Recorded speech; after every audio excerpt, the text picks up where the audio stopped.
So, good evening in Australia. Good morning. Welcome you all to this new meeting of the Center of Asian Legal Studies at the University of São Paulo Law School. And today we have a very nice presentation of Professor Melissa Crouch. Professor Crouch is a professor and associate dean in research at the Faculty of Law and Justice at the University of New South Wales, Australia. And her research contributes to the fields of comparative constitutional law, law and society, and law and religion.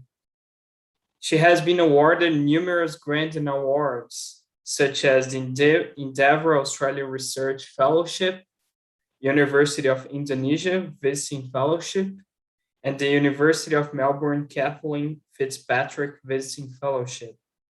She holds bachelor degrees in arts and laws at the University of Melbourne, also from Australia, and she's a doctor of philosophy at the University of Melbourne.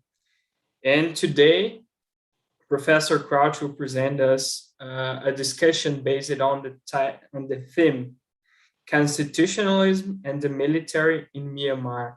So first of all, thank you so much for the effort and also for the time for us. And Professor Crouch, we have your attention. Great. Thank you so much. And thank you to your center and university for the opportunity to be in discussion with you today. It's fantastic to see that there are students and scholars in Brazil and practitioners as well who are interested in Asia more broadly and Myanmar in particular. And I think that just gives us one indication of how globalized our world is right now. I'd like to begin with an acknowledgement of country. I would begin by acknowledging the traditional custodians of the land on which I meet here in Sydney, the Bidjigal and Gadigal people of the Eora Nation, and I pay my respects to their elders, past, present, and emerging. Given the times in which we live as well, I do also want to acknowledge the significant challenges that people in Myanmar have faced this year and will continue to face. Like many countries in the global south, Myanmar has had significant challenges because of the COVID-19 crisis, an oxygen crisis, and challenges in gaining basic access to healthcare. And in addition, of course, as we'll talk about today, on the 1st of February, there was a military coup, and that has significantly complicated the situation to the point where, perhaps similar to countries like Afghanistan and elsewhere, the pandemic almost takes a back seat, and it is the coup and the daily implications of that for people's safety and well-being that is front of mind for people in Myanmar. So I wanted just to acknowledge that to begin with. Let me share my screen and then I'll begin my presentation.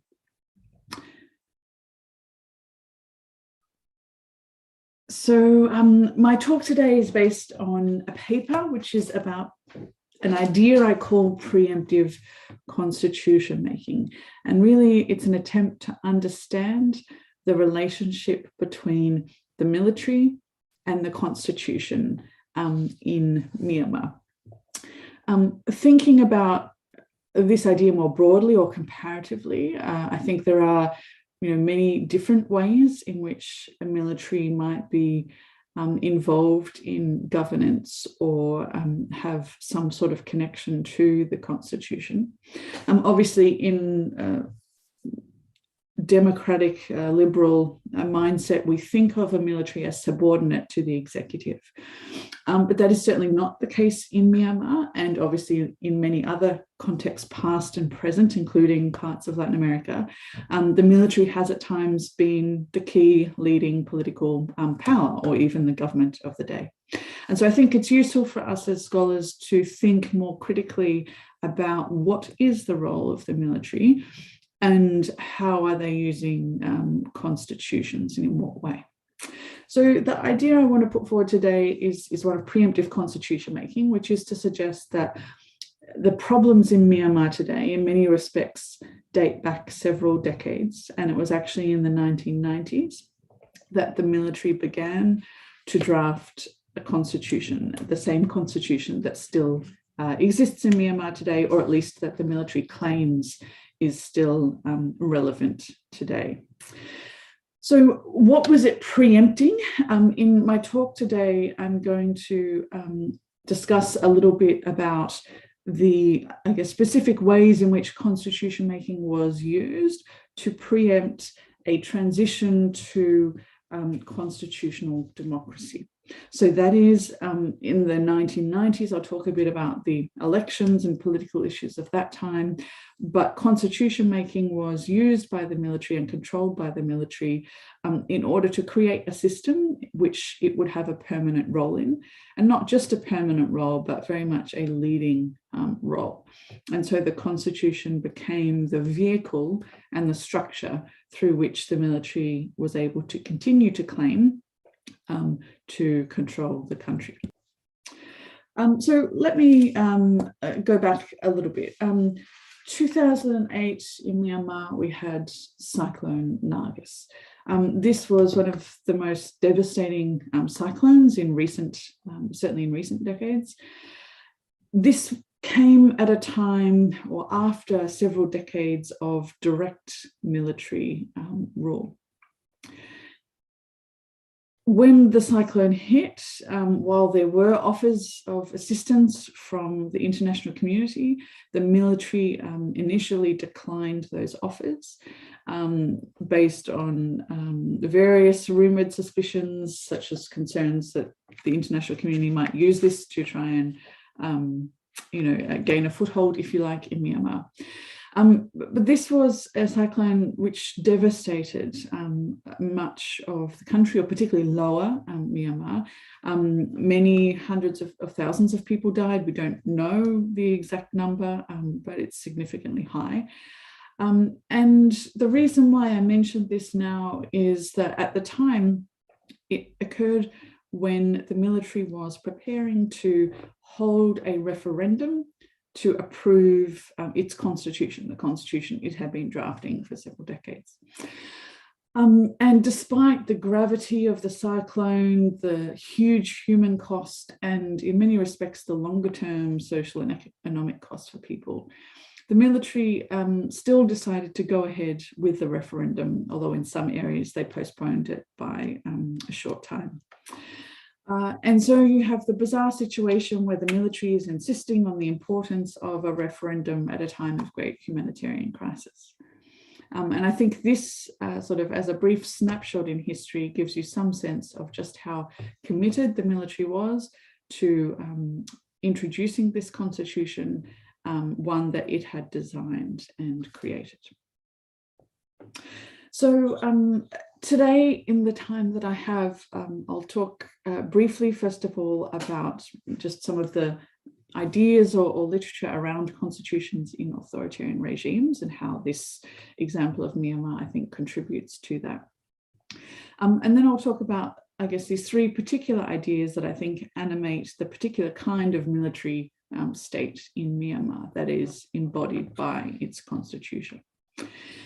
So first of all is the idea that the military has a leading role in politics in the country, or governance of the country, and that this is endorsed and specifically sort of affirmed in various ways throughout the constitution. The second is that the constitution sets out a particular ideology that the military had created and invested a lot of time in. It's known as the three national causes, and I'll explain a bit more in detail, but basically somehow it crept into the constitution and has become this mandate and mantra, if you like, of the military, and is particularly concerned with reinforcing ideas of sovereignty and of rejecting ideas like federalism or succession. And then third, in terms of the kind of administration of the state and the way in which power is distributed, or the different checks and balances or relationships between institutions, I suggest that we can, that the key idea that animates this relationship is one of cooperative centralism. Here, I'm to some extent drawing a bit from ideas of socialist regimes. I'm suggesting both that it's a highly centralized system, so centralized in the national government. And so even though there are subnational governments, they have very little power and very little independence. But in addition, it's cooperative in the sense that the different branches of government, including the courts, the parliament and the administration, in many ways have incentives and imperatives to cooperate rather than to compete or to act as a check and balance on each other. And in particular, there is a subordination of the courts, which means that the parliament has a particularly prominent role, and the courts play very much more of an administrative role rather than as a check and balance, a strong check and balance on the use of legislative or executive power. Okay, so before I go to that, let me just say something briefly about the literature on constitutions in authoritarian regimes. In the past, I think scholars took a rather dismissive approach to the idea of constitutions in authoritarian regimes. Often they would use the idea of a nominal constitution or a fake or facade constitution as a way of, in many respects, dismissing the role or importance of a constitution in an authoritarian regime. But in more recent decades, scholars have certainly come to realize that constitutions can and do play an important role in authoritarian regimes. And this has led to different ways of trying to think about and understand what the role of such constitutions are. Now, on one hand, of course, there is a large amount of attention and scholarly focus on the idea of democratic decline. So, of course, across the world, in many different countries that we would have otherwise regarded as democracy, there has been significant decline, and that has been done by some leaders through legal means. So scholars such as Kimlane Shepperley and others have suggested ideas of autocratic legalism. That is where authoritarian leaders, in fact, use the legal system to reduce democratic space and to entrench illiberal ideas. So that's one kind of, I guess, abusive or authoritarian constitutionalism, if you like. But I'm talking about a slightly different kind. I'm interested in regimes where even if there is some shift from one government or power to another, that is very much a shift from one type of illiberal regime to another type of illiberal regime. And so rather than it being a transition from authoritarianism to democracy or democracy to authoritarianism, I think in many countries we do simply see a shift from one type of authoritarianism to another type of authoritarianism. And so that will be my focus today, in the sense that I think in Myanmar, while we did have the National League for Democracy government in power for 5 years, the system in which they found themselves, the political and legal environment in which they had to operate, had significant constraints, and in many respects, they never held power in the way that we would understand an elected government in a civilian system to hold power. Okay, so let's go back a little bit to some of this history. The pictures that you can see up there is the building of the former National Assembly, which still exists, although is in some ruins and decay. So in the late 1980s, the socialist regime crumbled, although it was in effect run by the military anyway, and so the military continued to rule. But what they did do is they decided to hold an election. And somewhat remarkably, it was relatively free and fair, not completely. There were certainly some restrictions and real challenges for pro-democratic groups that were running.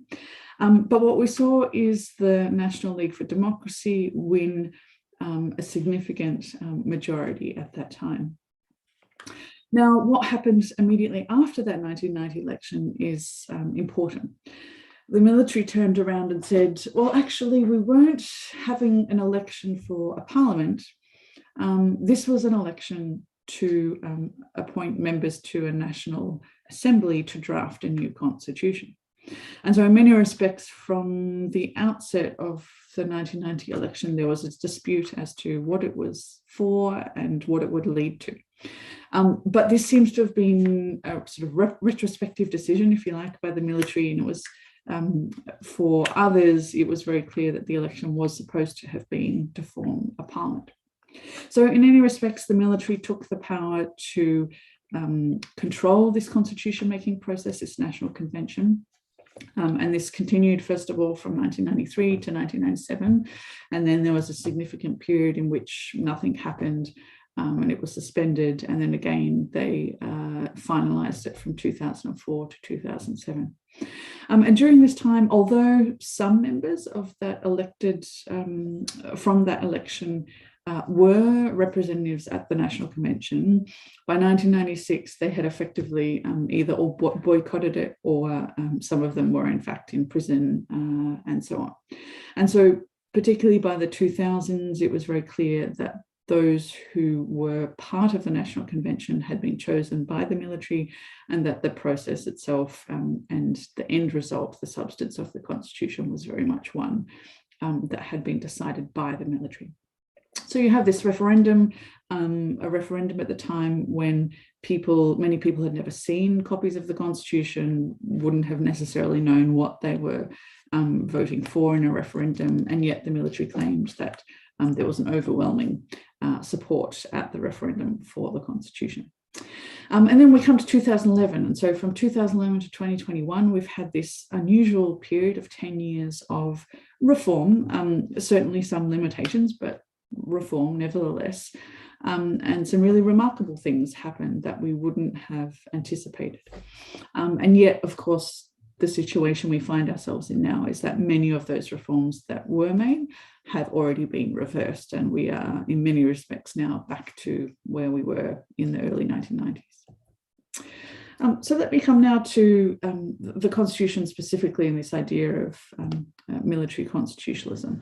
So in Myanmar, as I said, in many ways the state is the military, or there is this idea of the military state where the military has a leading role. And so on. You can see the commander-in-chief here, who is now, has called himself the leader of the country. So let me talk about this first element, this idea that the military is the leading role. The military in Myanmar distinguishes between what it calls national politics and party politics. So on one hand, it says, we're not involved in party politics, that's for political parties. But as the military, we have a responsibility and duty to lead and oversee national politics. Now, in some sense, that's not even entirely true. There is a military-backed political party, the USDP, and so in many respects, the military is involved in party politics, but nevertheless, in public arenas, this is the distinction the military draws and the way in which it claims to be necessary for the military to stay involved. So how is it involved? Well, there are both structural advantages that it has in the system as well as informal influences mediated by the Constitution. So for example, the military has 25% of seats in Parliament that are unelected. And in addition, when it comes to the constitutional amendment rule, because it requires more than 75% of approval in the Parliament, this means that effectively the military has a veto over any possible changes to the Constitution.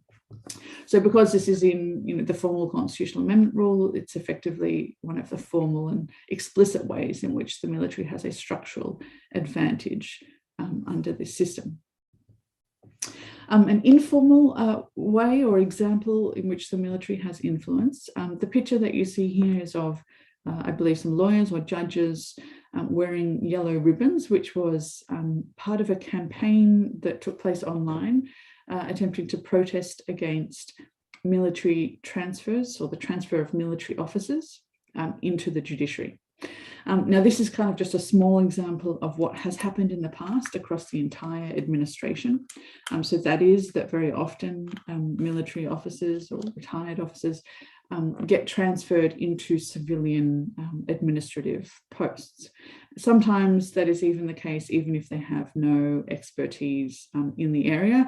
And the worst example of this was when there were some military officers transferred to various medical or health posts, even though they didn't have the qualifications. Now, interestingly, in 2015, when this took place, it did have some impact, but obviously now we're in a very different situation. So I guess the very fact that there was freedom at this time to publicly do this, that people felt it was safe to do so, gives you a sense of just how much things have changed now. So the second part of this constitutional arrangement is its ideology.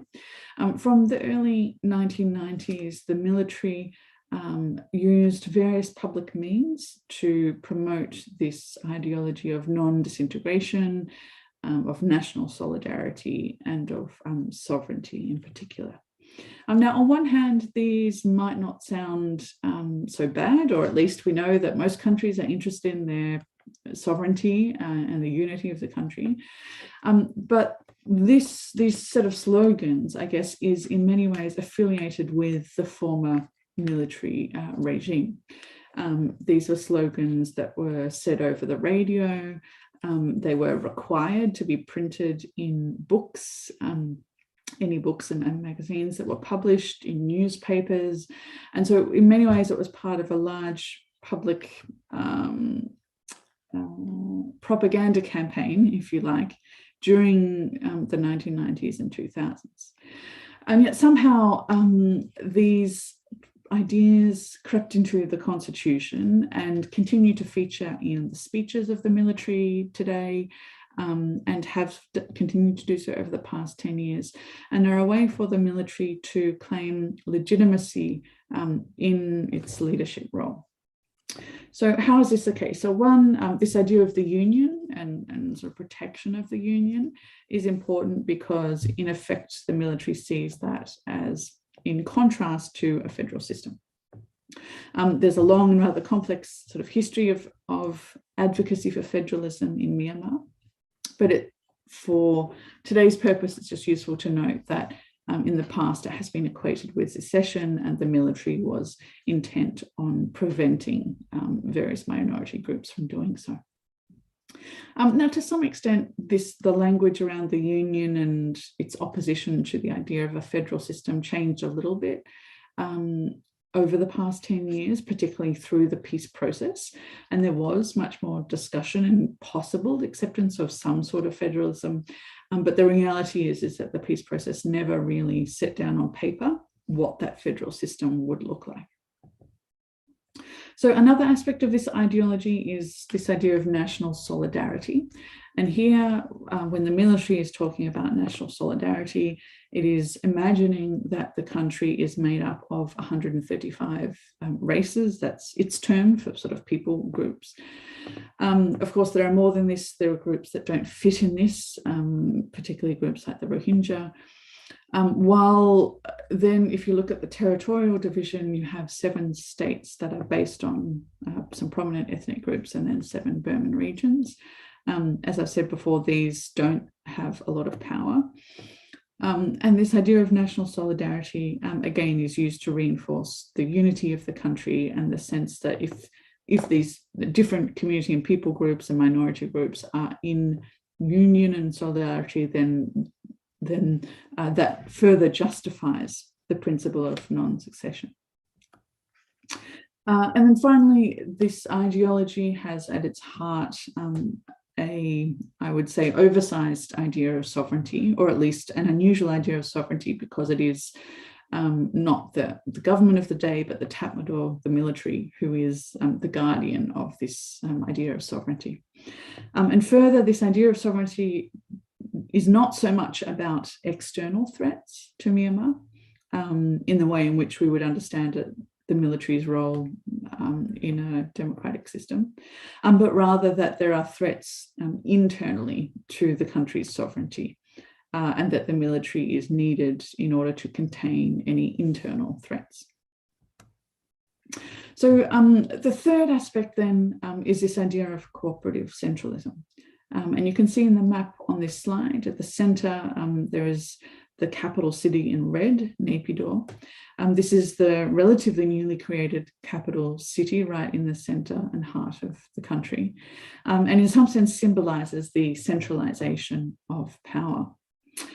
Under the Constitution, there are many ways in which power is highly centralized, particularly in the office of the president, but in the national government more broadly. Most appointments, as well as most sort of mechanisms of accountability, can be traced back to the national level. So, for example, it's the president that appoints the chief ministers or the leaders of the subnational units. So that is, it's not the people of the subnational units who vote on their leader, nor is it the representative parliament of that subregion that decides on who will be their leader, but rather it's the president. In addition, there is the military, I suggest, is effectively like a fourth branch. So in addition to the judiciary, the parliament and the executive, the military in many ways sits outside of those. It is not accountable. The term of office of the commander-in-chief is not specified in the Constitution. There are no limits or checks on the power of the commander-in-chief in the Constitution. And more specifically on this idea of checks and balances, somewhat unusually, the parliament actually in the past played an active role as a check on the courts. So it was very clear that the courts were positioned as a subordinate branch of government and one that had to report to the elected parliament, or the semi-elected parliament, if you like. I'm going to skip over these, maybe just to say something very briefly about the Constitutional Tribunal. While I appreciate that in the past few decades around the world, many countries have established a constitutional court, and this is also the case in Myanmar. In fact, we haven't seen the court used, I guess, in ways that we might expect in other countries. One of the reasons for this is that access to the court, or standing, is extremely limited.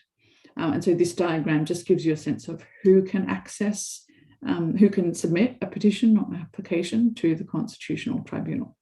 In effect, it is simply various elite members of politics or the administration who have the power to be able to even submit an application to the Constitutional Tribunal. So certainly it's not the people who can submit an application, it's not individuals, it's not NGOs or community groups. And so for this reason, the Constitutional Tribunal did not play a main role over the past 10 years in Myanmar. And in fact, at many times actually had nothing to do because it had very little cases. And then finally, on this idea of cooperative centralism, the parliament was key. In this diagram, this is taken from the media sort of tower within the parliamentary building.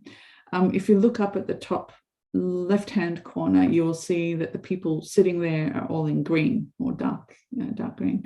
So those are the military representatives. That is the 25% of seats in the parliament reserved for the military. The others in white or different colours are elected members of parliament. So this was one of the more surprising stories, I think, of the past 10 years. It did, in many ways, have an important role, and it was an important site for debates around the Constitution and around constitutional governance. And so for that reason, it was a body that really, I think, transformed how politics took place in Myanmar. And yet, because of the 25% of seats for the military in parliament, that certainly led to tensions at times, and particularly with the National League for Democracy. And the military officers in parliament made their disagreement known to the NLD at times, and at times refused to vote on various proposals that the NLD put to parliament, as a show that they did not agree with the decisions that the NLD was making. So let me just sort of wrap up, but in particular say a few things about where we are now in Myanmar and what it might tell us about this idea of military constitutionalism.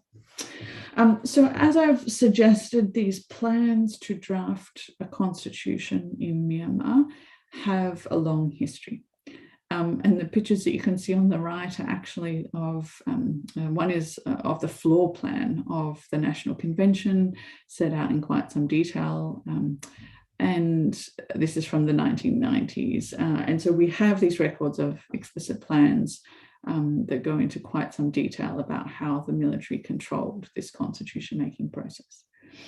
This is the constitution that people since the 1st of February have been burning because they feel it is no longer one that can govern the country, even if they, and of course that's not, we still need to acknowledge that there was significant disagreement with the constitution to begin with. So on the 1st of February, the military staged a coup. Why the 1st of February? Well, that was the date that the NLD was supposed to take office as for its second term. So there had been an election in November 2020. The military disputed the voter lists in particular and questioned whether there had been fraud in those voter lists. By the 1st of February, the military arrested Aung San Suu Kyi and many other key elite political actors who were either part of the previous government or were anticipated to take seats in the incoming government. And instead, the military claimed to declare a state of emergency. Now, the reason why that's important is it's claiming to use provisions under the constitution it drafted, but there are many, many ways in which it appears to have not followed the processes that they put themselves in their own constitution. And so, of course, as many of you have probably seen, if you've followed any of the media on Myanmar, this has led to widespread protests. There have been large numbers, I think it's close to 7,000 or 8,000 now, of people arrested. People have been killed. The violence has been both random and targeted.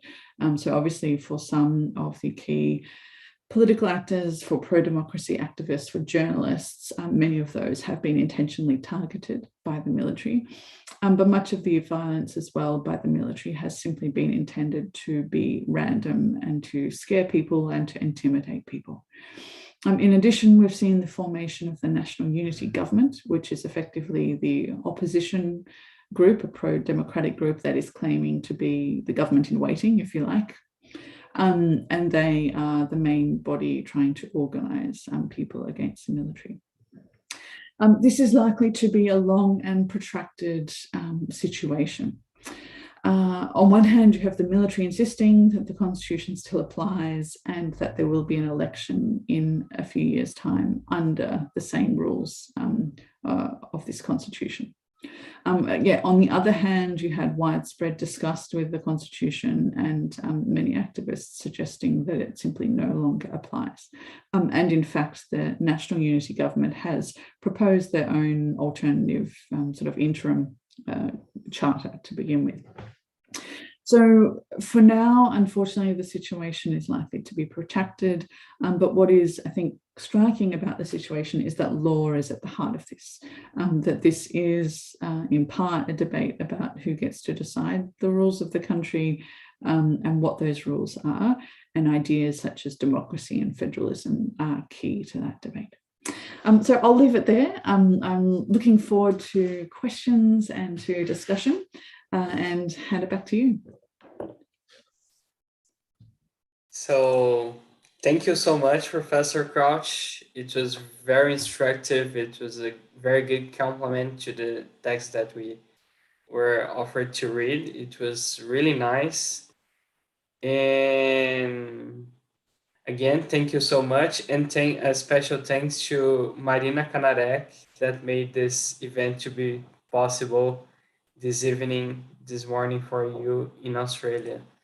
So I would like to ask if of the students would have any questions to Professor Crouch.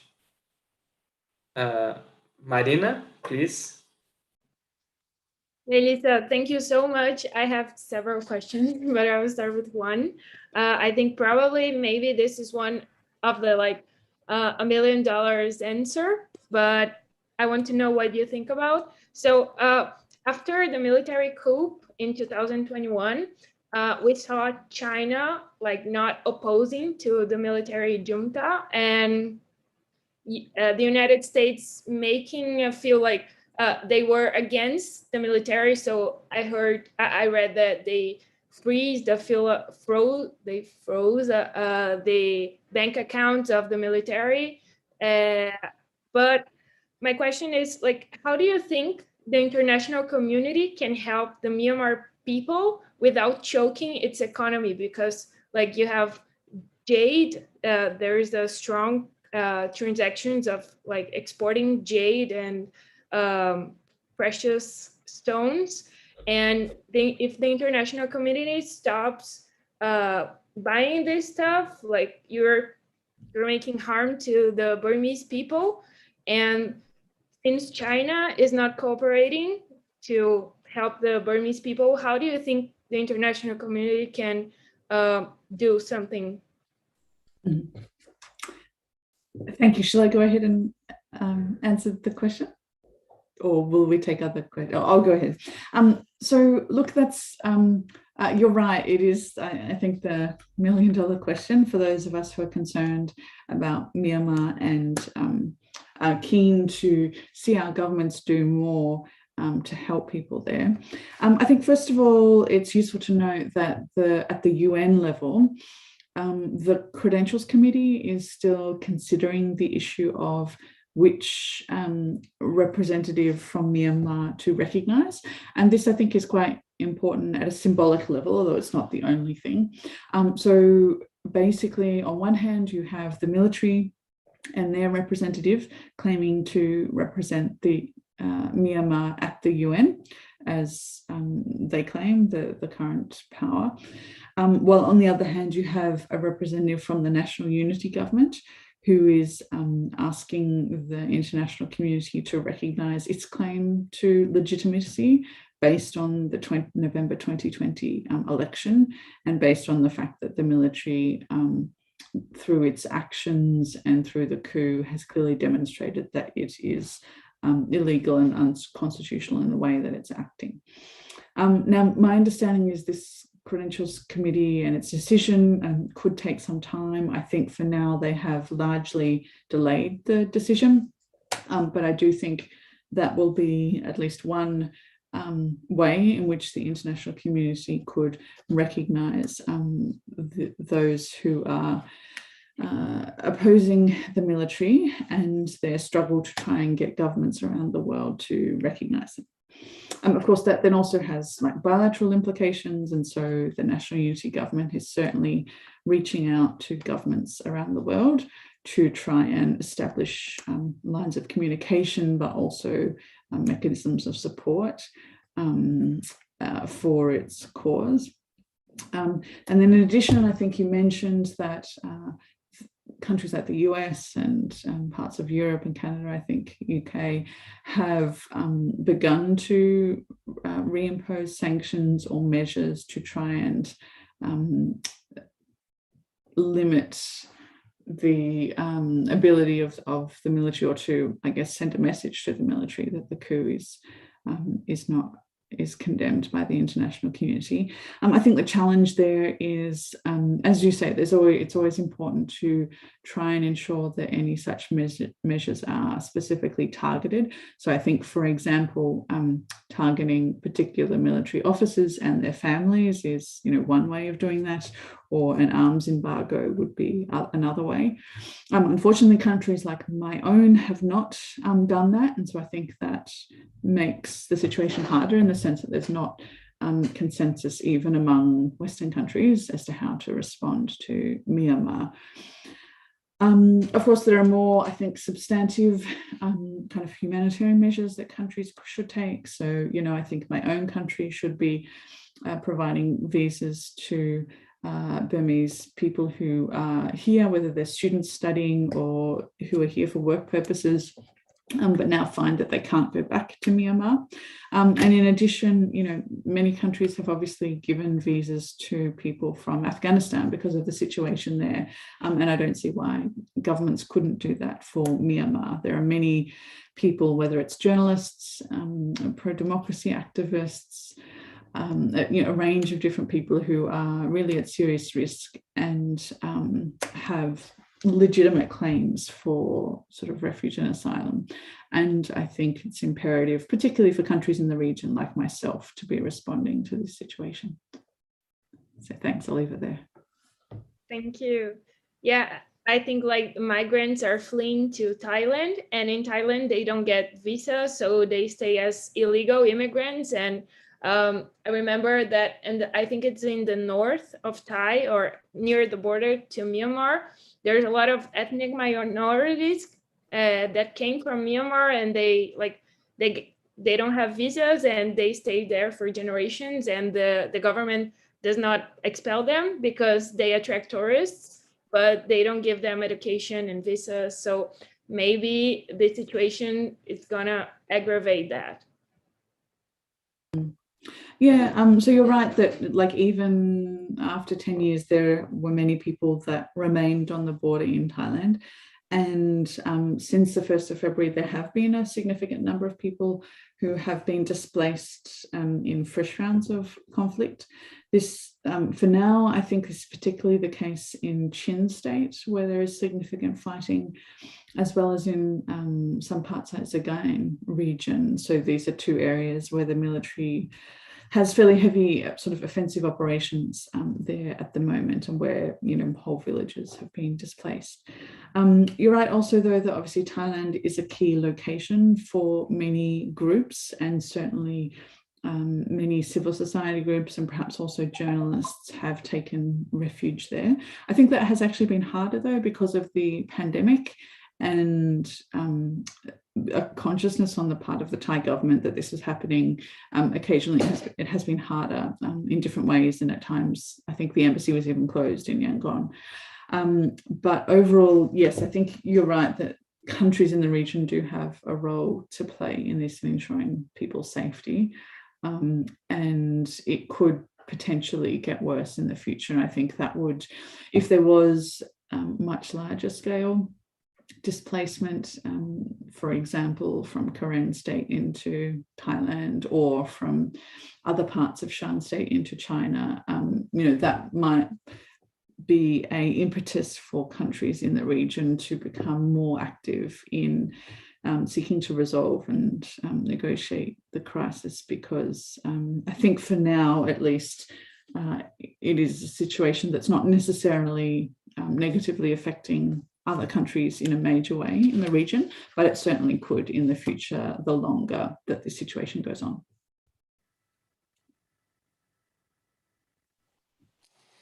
Thank you, Marina. Thank you, Professor Crouch. Before moving on, just a quick question from the YouTube, Professor Crouch, from Tulio Babkian.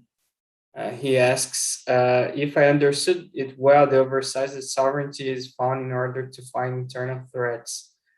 But is it possible to say that these threats really exist? For example, threats related to the Rohingyas, or it's only a rhetorical claim?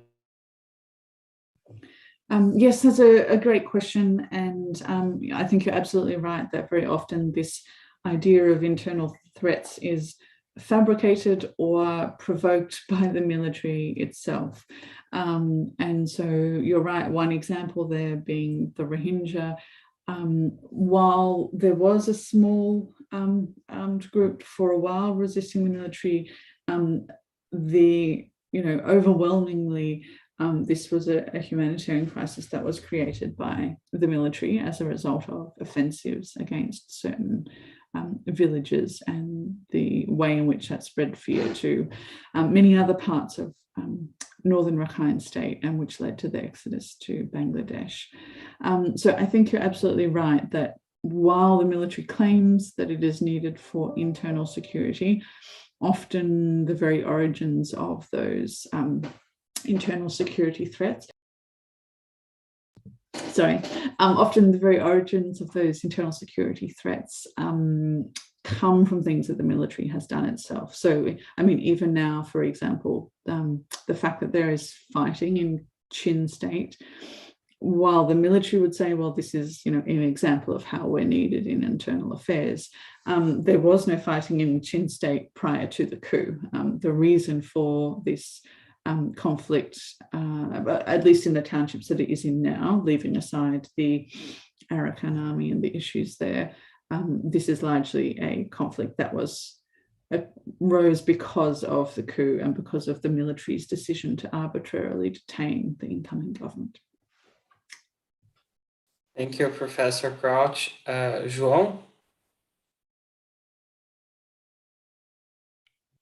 Professor, first, I would like to thank you for the presentation. It was really interesting, especially for someone from the other side of the ocean, who maybe is not as familiarized with the situation at Myanmar. And what I would like to ask is, what are the, I don't know if that's the correct term, but the approval ratings of the military among the civil society? And the reason I ask this is Brazil has also had a history with a military regime, and to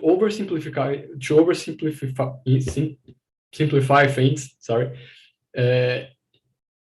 one of the factors that led to the downfall of the military regime in Brazil was that it was extremely unpopular. We had severe economic crisis and inflation of 50% a month. It was one of the factors. So I was wondering, what is the kind of the threshold that the civil society will go along with a military regime, and how is the scenario involving the approval of this government currently in Myanmar? Great, thanks. And I'm glad you made this sort of comparison to Brazil, because I'm very interested to, I guess, learn about its past history. So, I mean, on one hand, you're right that the military is unpopular. I think the challenge is it has benefited from a number of things. One is the resources that it has been able to generate, particularly in the past 10 years. So it has companies and that have influence across a wide range of industries and sectors. These military companies are very integral to what the military does, or at least finances what a lot of the military does, as well as, I guess, things on the black market. And so I think the challenge is that, ironically, the transition to a constitutional framework has further empowered the military and enabled it to shore up its resources. So I think the challenge at the moment is that the military is willing to use violence. It will kill people at random. It will take over businesses at random. And so, yes, it is very unpopular, but it's also extremely dangerous to oppose them at the moment. For now, there are people's groups that are opposing the military, but what this means is everywhere is quite dangerous, in the sense that there are bombs going off in main towns, often by people trying to deter the military, but you never quite know who is responsible for it. So I think, unfortunately, right now where we are, the military clearly thinks that it can resolve this through violence and through armed force. And I think that's a problem, in the sense that in that situation, they don't really care what people think about them. And that's a really challenging opponent to be up against.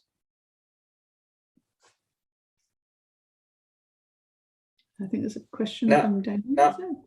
Yeah, Daniel, the last question, please, because Professor Crouch has a schedule for a few minutes. Yeah, sure. Thank you for the presentation, first of all, Professor Crouch. My question is, I think you wrote your article in 2020, if I'm right. So My question is, you would not write anything or write something else, imagining now the coup of February 2021, or you think that follows more or less what you imagined when you wrote the article? Thank you. That's a really good question, and one that I've asked myself a few times. I mean, obviously there are things that are very different now, or at least, you know, there is no parliament. The military has been changing legal structures, and so in terms of updating, there is plenty to update. But I think at its core, some of my arguments and interests are still relevant, in the sense that I think what I felt like is I've spent the last 10 years trying to convince people that the military was a key actor, but not a lot of people believe me. And now hopefully they can see that the military is a key actor. It's just that the constitutional framework to some extent was a way to downplay, or to try to downplay, the perceived role of the military. And so I think it became easy for outsiders to overlook the role of the military in the political system. Now, I do think some things have changed. I think that there was possibly a point where the military was going to do away with this constitution altogether. Now, look, we don't really know why that is. Maybe it's because there is sort of a new generation of military officers who are now in control and who are doing things their way, and perhaps don't necessarily see a need to stick with things that were built and designed by the military in the past. But nevertheless, for now, they're still going along with it. But I think effectively the powers that they are claiming to exercise now are ones that we didn't quite know how it would work, or what the military's position on it was.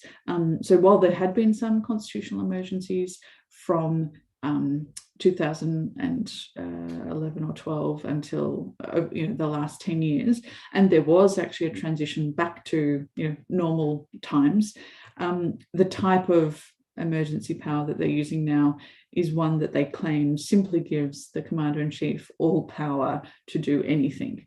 And so obviously there was always the worry that was going to be misused by the military, and that was sort of like an ultimate veto power, if you like. And I think, unfortunately, the coup has shown that is how they see that was sort of their emergency button if things went really wrong and they didn't like the way the system they created was turning out. Thank you. Professor Krausch, thank you very much. We appreciate your availability and your amazing lecture here for us this evening. And we look forward for further events with the Center of Asian Legal Studies at the University of São Paulo. We really appreciate, and have a good day ahead now. Thank you, and great work to you all. It's fantastic to see the interest in Asia at Sao Paulo and in Brazil, and I hope that you can continue to expand your interests and connections in Asia.